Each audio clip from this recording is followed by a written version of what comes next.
Hi, I'm Matthew Parker, the champion of print.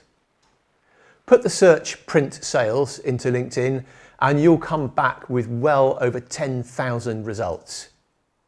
Put the search term CEO print into LinkedIn, you'll get about 1,200 results. And the same for managing director print. In other words, there's a lot of people like you out there. How are you going to stand out from the crowd? How are you going to be the one that people know about, that people want to engage with? So many times we talk about the branding of our company, but sometimes we should also think about our personal brand as well. Do you have a personal brand? Maybe you should. So what's a personal brand? A personal brand is a mixture between a mission statement and an elevator pitch. In other words, you're telling people what you're about, what your values are, and what you do and what you can achieve for them as well. You're telling people why they should notice you, why they should engage with you, why they should connect with you, whether that's in social media, real life, business networking, so many ways. As we move into an era where it's a lot easier to find out more about people, personal branding is becoming ever more important. And yet it's one of those things that not enough people actually spend enough time thinking about. But if you want to build good relationships, then really a personal brand is important.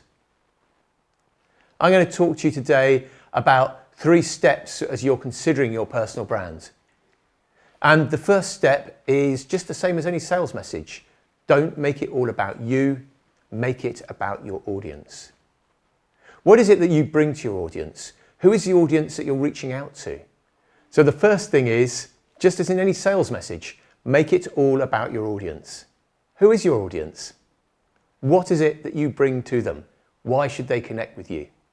When you start asking yourself questions like these, and better still, answering questions like those, you'll be on a long way to creating a successful and engaging personal brand.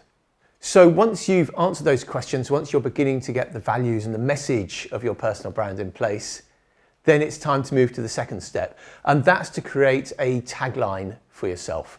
That tagline may be your job title, but I suggest it's probably something more than that as well. And thirdly, think about where you can tell people a little bit more about yourself.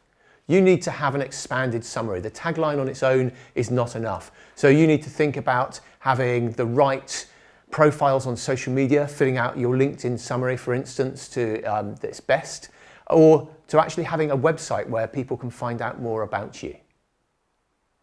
Those 3 elements combined will suddenly make you stand out from the crowd. Let's have a look at what I do to create my personal brand. So my audience naturally is all of you out there. My audience is the printing industry because I care deeply about the printing industry. I want to make it a better place and I want to give you all practical advice. My job title is Champion of Print because it's a channel that I do like to champion. And my tagline is creating profitable relationships in print. Because that's what it's all about. It's how we can help each other and how we can help each other's businesses in the printing industry. Taking it further, if you want to find out more about me, my LinkedIn profile says an awful lot about me. And I also, on my website at profitableprintrelationships.com, have an About Matthew page. And again, that's much more about the type of person I am, why I'm doing what I do, and you can find out some personal things about me as well. For instance, my love of hill walking and trekking. All these things combine suddenly to make me much more interesting to people. If I just went around saying, do you want to buy some print consultancy or do you want to buy some print training? People wouldn't be that interested in engaging with me. But by creating that personal brand, I hope that I've been able to show my dedication to the print industry and I hope that I've made myself more interesting to people.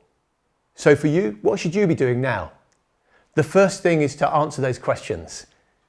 The first thing is to think about the right audience for you and what's in it for them. Make this message all about the people that you want to connect with. Then it's time to sit down and maybe scribble out a few taglines, reinvent your job title and see what you come up with. And then finally choose a place where people can find out more information about you.